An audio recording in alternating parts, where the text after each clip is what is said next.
الحمد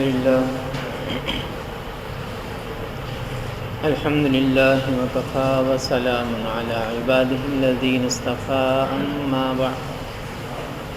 أما بعد فأعوذ بالله من الشيطان الرجيم بسم الله الرحمن الرحيم ياسين والقرآن الحكيم إنك لمن المرسلين صدق الله العظيم وصدق رسوله النبي الكريم اللهم صل على سيدنا محمد وعلى آل سيدنا محمد وأصحاب سيدنا محمد وبارك وسلم علیہ۔ آج سے ہم قرآن مجید کی 36ویں سورت سورہ یاسین کی تفسیر کا آغاز کر رہے ہیں۔ سورہ یاسین مکی سورت ہے، اس میں 83 آیات اور 5 رکوع ہیں۔ یہ قرآن مجید کی ایک اہم سورت ہے جس کے فضائل نبی پاک صلی اللہ تعالی علیہ وسلم نے بھی بیان فرمائے اور بزرگوں نے بھی اس سورت کے بہت سے خواص ذکر فرمائے ہیں۔ حدیث شریف میں آتا ہے یاسین قلب القرآن، کہ سورہ یاسین قرآن مجید کا دل ہے۔ اب دل کسی بھی جاندار کے لیے اس کے جسم کا مرکزی حصہ ہے۔ ہم سب اس بات کو جانتے ہیں کہ دل جسم کا انجن ہوتا ہے۔ دل صحیح کام کرے تو پورا جسم صحیح کام کرتا ہے، اور اگر دل میں خرابی پیدا ہونا شروع ہو جائے تو پورے کا پورا جسم ہی متاثر ہو جاتا ہے، خراب ہو جاتا ہے۔ تو دل کی بڑی اہمیت ہے،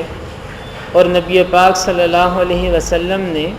سورہ یاسین کو قرآن مجید کا دل قرار دیا، قلب قرار دیا۔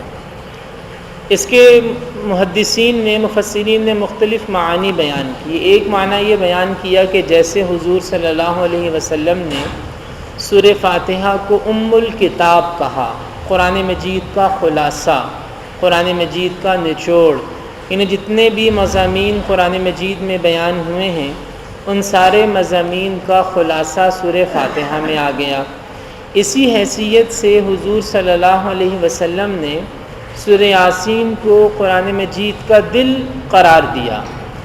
کہ قرآن مجید کے اندر جو دعوت آئی ہے، دعوت اللہ، اور جو نصیحت آئی ہے، جو پیغام آیا ہے، جو درس آیا ہے، جو سبق نازل ہوا ہے، اس دعوت کا جو انتہائی مؤثر انداز ہے، دل کے اندر اتر جانے والا انداز، روح کو تر و تازہ کر دینے والا انداز، قلب و نظر کو گرما دینے والا انداز، وہ سورہ یاسین میں آیا ہے۔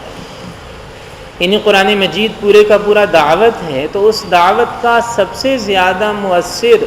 پرتاثیر اور عبرت انگیز اور نصیحت آموز اسلوب اور طرز وہ سورہ یاسین میں نازل ہوا ہے کہ جب انسان اس کو پڑھتا ہے، سمجھ کے پڑھتا ہے، تو جو دعوت اس میں دی گئی ہے، جو فکر کو درست کرنے کی، طرز کو درست کرنے کی، عمل کو درست کرنے کی اور عقیدے کو درست کرنے کی جو دعوت اس صورت میں موجود ہے، وہ انسان کو ضرور بضرور متاثر کرتی ہے۔ ایک تو حدیث مبارکہ میں یہ آیا کہ اس صورت کو نبی پاک صلی اللہ علیہ وسلم نے قرآن مجید کا دل قرار دیا، قرآن کا مرکزی حصہ قرار دیا۔ اور دوسرا ایک اور حدیث میں آیا ہے، نبی پاک صلی اللہ علیہ وسلم نے فرمایا کہ جو تمہارے قریب المرگ لوگ ہیں، حالت نزع میں ہیں، بیمار ہیں، ان پر سورہ یاسین پڑھا کرو۔ اقرؤوا علی موتاکم سورۃ یاسین، کہ جو تمہارے مردے ہیں یعنی قریب المرگ لوگ ہیں ان کے پاس سورہ یاسین پڑھا کرو۔ اب دنیا سے جو شخص جا رہا ہے اس کے پاس سورہ یاسین پڑھنا، ایک تو اس کی روحانی تاثیر ہے، ظاہر ہے کہ ایک روحانی ماحول میسر آتا ہے۔ اس صورت میں آخرت کا ذکر ہے، قیامت کا ذکر ہے، موت کا ذکر ہے، موت کے بعد دوبارہ اٹھائے جانے کا ذکر ہے، اللہ تعالیٰ کی توحید کا اور اللہ تعالیٰ کی قدرت کا بڑا مؤثر ذکر اس صورت میں آیا ہے۔ تو اس شخص کو جو دنیا سے جا رہا ہے اسے وہ ماحول میسر آ جاتا ہے جو ماحول اس کی ایمانی بالیدگی اور اس کی روحانی ترقی کا باعث بنتا ہے۔ یہ اس شخص کی بات ہو رہی ہے جس کو سمجھ نہیں آ رہی کہ آپ سورہ یاسین میں کیا پڑھتے ہیں، بس اسے یہ پتہ ہے کہ قرآن پڑھا جا رہا ہے، لیکن کیا بات ہوئی کچھ سمجھ نہیں آ رہا۔ تو اس کے لیے فائدہ یہ ہے کہ ایک روحانی ماحول بنتا ہے، ایک ایمانی ماحول بنتا ہے،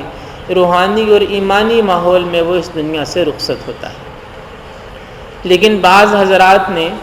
ایک اور بات فرمائی کہ چونکہ نبی پاک صلی اللہ علیہ وسلم نے جس معاشرے میں اور جن لوگوں سے یہ بات فرمائی تھی، ظاہر ہے وہ صحابہ کرام تھے، عربی جانتے تھے،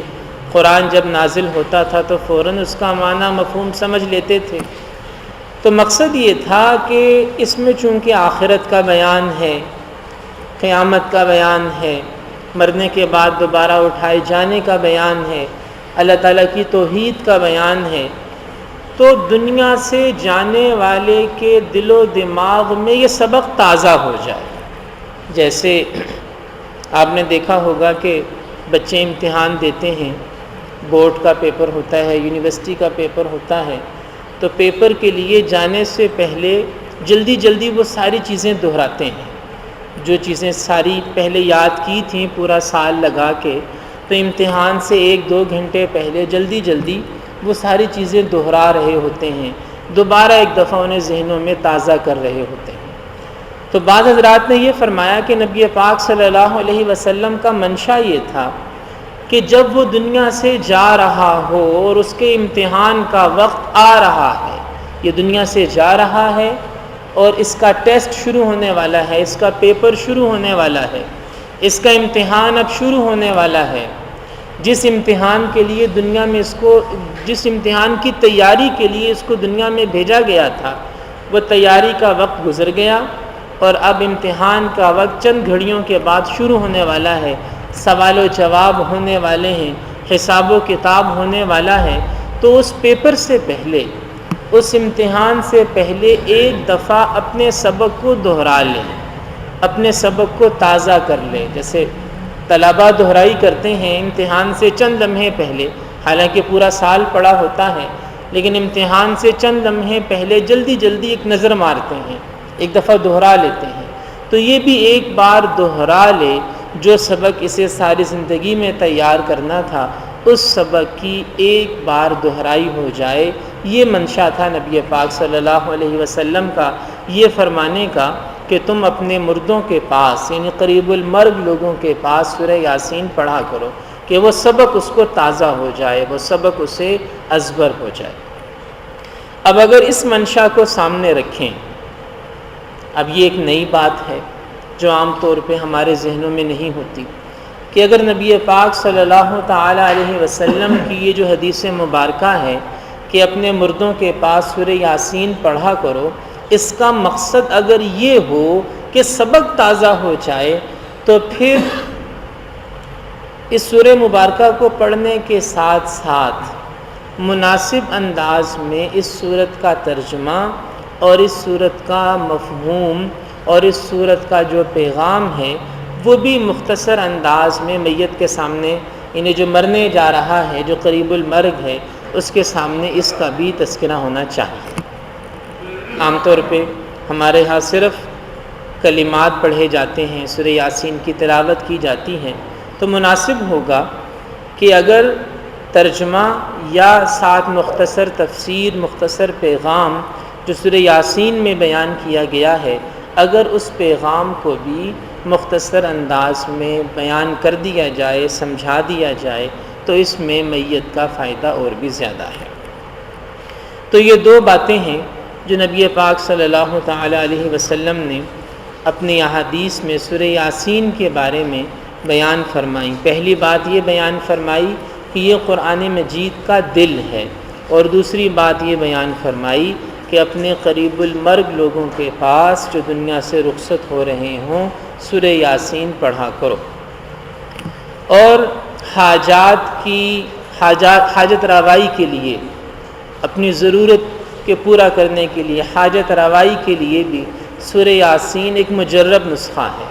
علماء سے، مشائخ سے، بزرگان دین سے منقول ہے کہ جب کسی آدمی کو کوئی حاجت ہو تو وہ سورہ یاسین پڑھے، اللہ جل جلالہ اس سورت کی برکت سے اس کی حاجت کو پورا فرماتے ہیں۔ انسان کو چاہیے کہ صبح کے وقت میں جب اپنی ضروریات زندگی کے لیے گھر سے روانہ ہونے لگے تو ہر صبح ایک بار سورہ یاسین کو پڑھنے کا ضرور اہتمام کرے، تلاوت بھی کرے، اور اگر ہو سکے تو جیسا کہ ابھی عرض کیا گیا کہ صرف تلاوت کرنے سے اصل مقصد حاصل نہیں ہوگا، برکت تو حاصل ہو جائے گی، لیکن مقصد تب حاصل ہوگا جب تھوڑا سا سمجھ کے پڑھنے کی کوشش کریں گے، ترجمہ بھی پڑھیں گے، ساتھ تھوڑی سی تفسیر، تھوڑی سی تشریح بھی جان دیں گے تو انشاءاللہ زیادہ فائدہ ہوگا۔ اگلے دنوں میں انشاءاللہ اسی صورت کا سورہ یاسین کا ترجمہ اور اس کی تفسیر بیان کی جائے گی۔ اللہ تعالی ہمیں قرآن مجید کو سمجھ کر اس پر عمل کرنے کی توفیق عطا